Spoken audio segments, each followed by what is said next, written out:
Hello hobbyist, இன்றைக்கி radio மாஸ்டர்லேருந்து TX12 transmitter unbox பண்ணி பார்க்க போகிறோம்.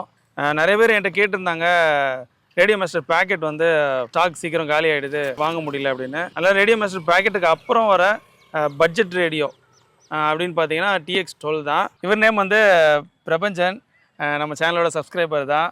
ஃபஸ்ட் டைம் நான் ஒரு சப்ஸ்கிரைபரை நான் மீட் பண்ணுறேன். அவர் வாங்கின டிரான்ஸ்மிட்டர் தான் இது. ஸோ அவரை வச்சு ஒரு அன்பாக்சிங் பண்ணிடலாம். இது வந்து TX12 இருந்து ELRS வெர்ஷன் ரேடியோ. கொஞ்சம் வித்தியாசமாக இருக்கட்டும்னு சொல்லிட்டு ஓப்பன் ஸ்பேஸுக்கு வந்துருக்கிறோம். இங்கே தான் யூஸ்வலாக ட்ரோன்லாம் ஓட்டுறதுக்கு வருவோம். அதனால் அந்த இடத்துலேயே வச்சு ஒரு அவுட்டோர் அன்பாக்சிங்.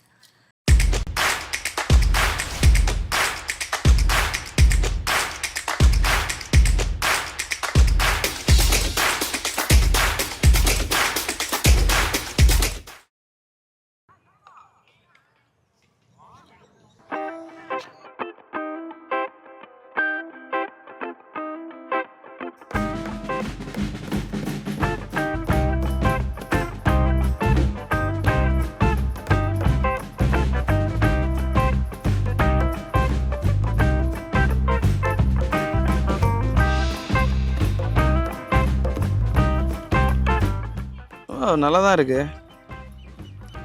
நான் வந்து ஃபஸ்ட்டு இதை ஃபோட்டோவில் பார்க்குறப்ப கொஞ்சம் பெருசாக இருக்குமோன்னு நினச்சேன். ஆனால் காம்பேக்டாக தான் இருக்குது. ஓகே, வச்சுருவோம். இது உள்ள என்ன வேறு என்ன இருக்குது? அதில் ஆண்டனா கொடுத்துருக்காங்க. ஓகே, டைப் சி கேபிள், அப்புறம் stickers, paper work. Please install antenna before power on the radio.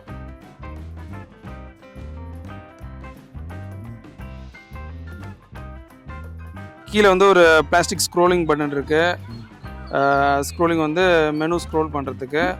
அதுக்கப்புறம் லெஃப்ட் சைடில் ரிட்டனு, பேஜ் லெஃப்ட்டு, டெலிமெட்ரி, அப்புறம் சிஸ்டம் பட்டனு, மாடல் பட்டனு.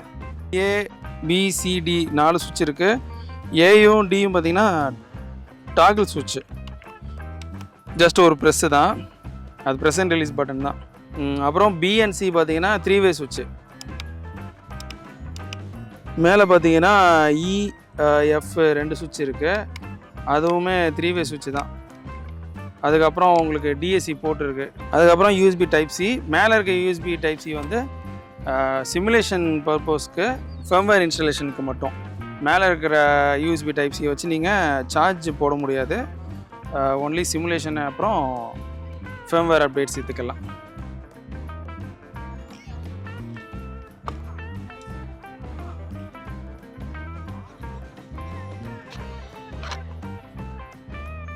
இதில் என்ன போட்டிருக்கு? பேட்டரியோட பொலாரிட்டி இன்கரெக்டாக போட்டக்கூடாது, ப்ளஸ் ஆர் மைனஸ் மாற்றி போட்டக்கூடாது, போட்டிங்கன்னா டேமேஜ் ஆகிடுன்னு போட்டுருக்குது. ஓகே, அதெல்லாம் நம்ம பசங்க கரெக்டாக போட்டுருவோம்.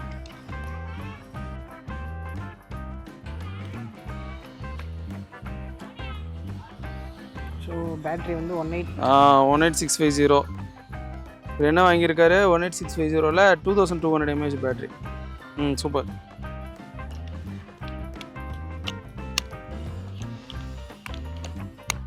ஓகே,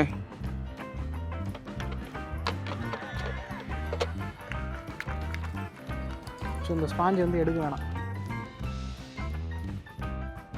ஒரு USB டைப் C இருக்குது. அப்புறம் இது கொடுத்துருக்காங்க பார்த்தீங்களா, பேட்டரி கனெக்ட் பண்ணுறது. அதில் நீங்கள் வந்து எக்ஸ்டர்னலாக எந்த பேட்டரினாலும் கனெக்ட் பண்ணிக்கலாம். நம்மகிட்ட இருக்க லீப்போ பேட்டரி வச்சு கூட நீங்கள் கனெக்ட் பண்ணி ஒர்க் பண்ணிக்கலாம், பிரச்சனை கிடையாது. இந்த USB டைப் C தான் சார்ஜிங்க்காக. இதில் நீங்கள் வந்து சிமுலேஷனுக்கோ இல்லை ஃபர்ம்வேர் அப்டேட்க்கோ, நீங்கள் சாஃப்ட்வேர் அப்டேட்க்கோ நீங்கள் யூஸ் பண்ண முடியாது.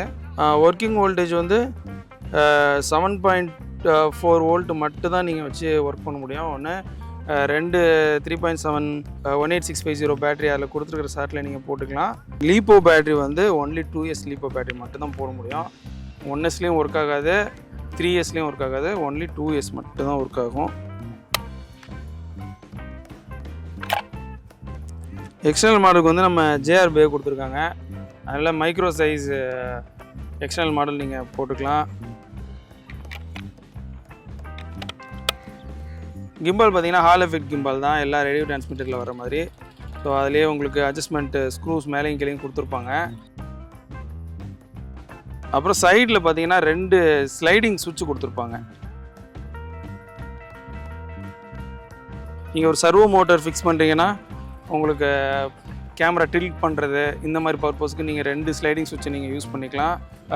நீங்கள் ஒரு RC ஏர்ப்ளைன் ரெடி பண்ணுறீங்கன்னா அதில் வந்து உங்களுக்கு ஃப்ளாப்ஸ் ஆன் பண்ணுறதுக்கு நீங்கள் அந்த ஸ்லைடிங் சுவிட்ச் யூஸ் பண்ணிக்கலாம். மற்ற டிரான்ஸ்மிட்டரில் இருக்கிற மாதிரி நாபு கொடுத்துருக்கலாம் ரொட்டேட் பண்ணுற மாதிரி. இது கொஞ்சம் மொக்கையாக கொடுத்துருக்குறானுங்க. கை வச்சு ஆப்ரேட் பண்ணுறப்ப நமக்கு கொஞ்சம் இடிக்கிற மாதிரி இருக்கும். அதனால் அந்த இடத்துல கொடுக்காம எல்லா டிரான்ஸ்மிட்டர் மாதிரி ஃப்ரண்ட் சைட்லேயே கொடுத்துருக்கலாம். சரி, எனிவே இப்போ ஒரு பட்ஜெட் தகுந்த மாதிரி அது டிசைன் பண்ணியிருக்கிறாங்க. இப்போ ஆன் பண்ணலாமா?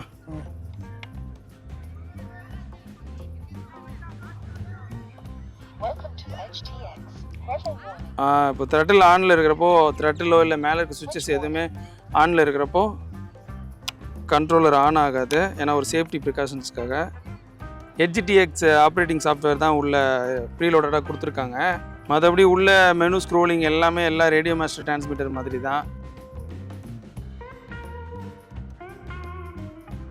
ஸோ இதில் எக்ஸ்பிரஸ் LRS இன்பில்டாகவே உங்களுக்கு இருக்குது. 250 mW பவர் இருக்கும். நீங்கள் அடிஷ்னலாக பவர் தேவைன்னா நீங்கள் எக்ஸ்டர்னல் மாடல்ஸ் போட்டுக்கலாம். ஃபோட்டோவில் பார்க்கும்போது கொஞ்சம் TX டூல் கொஞ்சம் பெருசு மாதிரி தெரிஞ்சது.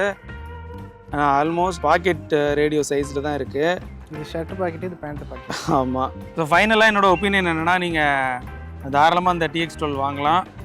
இதில் குறைன்னு தெரிஞ்சது எனக்கு வந்து இந்த சைடில் இருக்கிற இந்த ஸ்லைடிங் பட்டன் தான். ஏன்னா நான் வந்து இப்படி தான் பிடிச்சிப்பேன். அப்படி ரேடியோ பிடிக்கிறப்ப கொஞ்சம் கை இடிக்கிற மாதிரி இருக்குது. மற்றபடி கம்ஃபர்டபுளாக தான் இருக்குது. வேறு எந்த குறையும் சொல்ல முடியாது. நம்மளோட பிளேயிங் ஸ்டைல் வந்து பிஞ்சர் கரெக்டு. இப்போ சில பேர் இந்த 2 விரலில் யூஸ் பண்ணாங்க பார்த்துருப்பீங்களா, பிஞ்சர்ஸ்ன்னு வாங்க, உப்பு போடுவாங்களே அந்த மாதிரி ஸ்டைலு. அந்த பிஞ்சர்ஸுக்கும் கொஞ்சம் இது வந்து இடிக்கலை, கொஞ்சம் கம்ஃபர்டபுளாக இருக்குது. ரேடியோ மாஸ்டர் பேக்கெட் பார்த்திங்கன்னா இந்த பிஞ்சர்ஸுக்கு கொஞ்சம் கையில் வந்து அப்படியே இடிக்கிற மாதிரி ஃபீலாக இருக்கும். வெறும் இந்த தம்பு மட்டும், நான் வந்து தம்பு மட்டும் தான் யூஸ் பண்ணுவேன். அப்போது ஒரு விரலில் யூஸ் பண்ணுறவங்களுக்கு இது கரெக்டாக இருக்கும். பிஞ்சர்ஸும் யூஸ் பண்ணிக்கலாம். இல்லை நீங்கள் தம்பு மட்டும் தான் நான் யூஸ் பண்ணேன்னா உங்களுக்கும் இது கம்ஃபர்டபுளாக தான் இருக்கும். கொஞ்சம் காம்பேக்ட் சைஸ்லேயும் இருக்குது, அதே டைம் கம்ஃபர்டபுளாகவும் இருக்குது யூஸ் பண்ணுறதுக்கு. வெயிட்டும் பார்த்தீங்கன்னா ரொம்பலாம் இல்லை, ரொம்ப வெயிட்லெஸ்ஸாக தான் இருக்குது. ஸோ நீங்கள் இந்த TX 12 தாராளமாக வாங்கிக்கலாம். நெக்ஸ்ட் வீடியோவில் டிரான்ஸ்மிட்டரையும் ELRS ரிசீவரையும் எப்படி பைண்ட் பண்ணுறதுன்னு நான் உங்களுக்கு சொல்கிறேன். அந்த வீடியோவில் உங்களை நான் சந்திக்கிறேன். பாய். ஓகே. ஹலோ, சொல்லுமா.